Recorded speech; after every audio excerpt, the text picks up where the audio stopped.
This story might help you and your kids feel good. Of course, this is big news. Everybody's talking about it. The approval of Pfizer's coronavirus vaccine for kids ages 5 and up might be a sign that kids can return to some sense of normalcy now.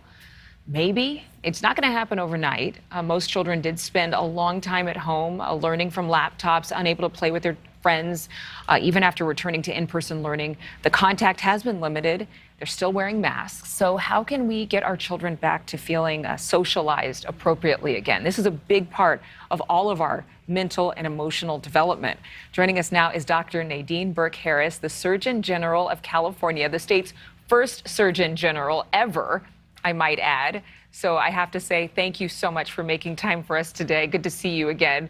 We know that children 5 and up can now receive this COVID vaccine, but in terms of what the medical community is looking at in the socio-emotional responses in our kids as a result of the past year and a half, what are doctors finding?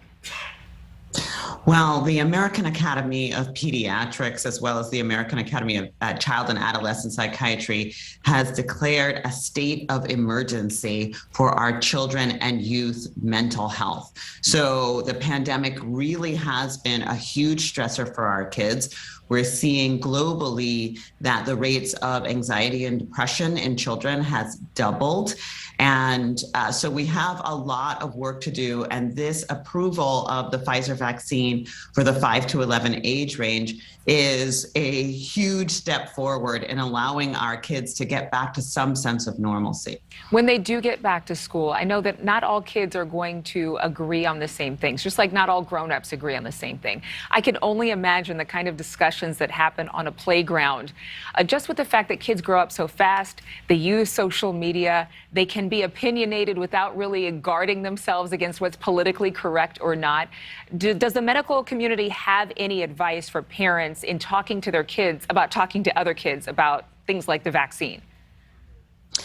Well, I think that we have to, get back. This is a normal developmental process in childhood. You got to navigate those playground disagreements. And as you know, the most important thing is really just talking to our kids about the importance of vaccination, about how to keep ourselves safe, how to keep others safe, and how to be respectful in some of these playground conversations. Yeah, respect is always a healthy thing to do. Are there any red flags that we should look for in our kids if we are concerned, if we don't know whether they're doing okay or not after so much of a troubling at times and changeable year?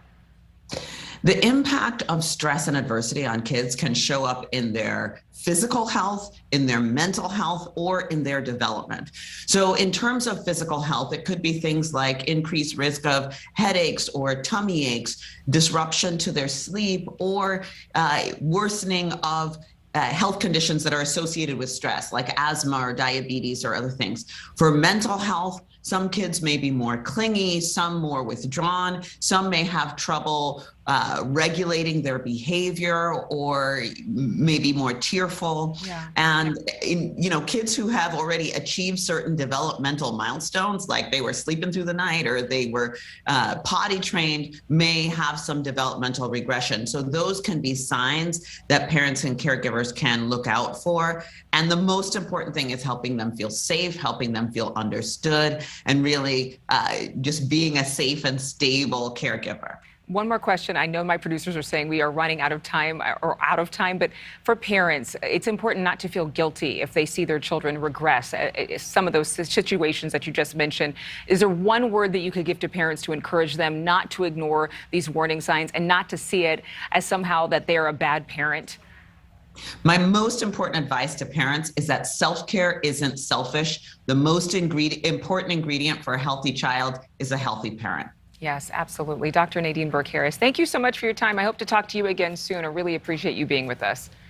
My pleasure. Thank you. Thank you so much for watching. Make sure to click on the red subscribe button below so you can get more of NewsNation's fact-driven, unbiased coverage.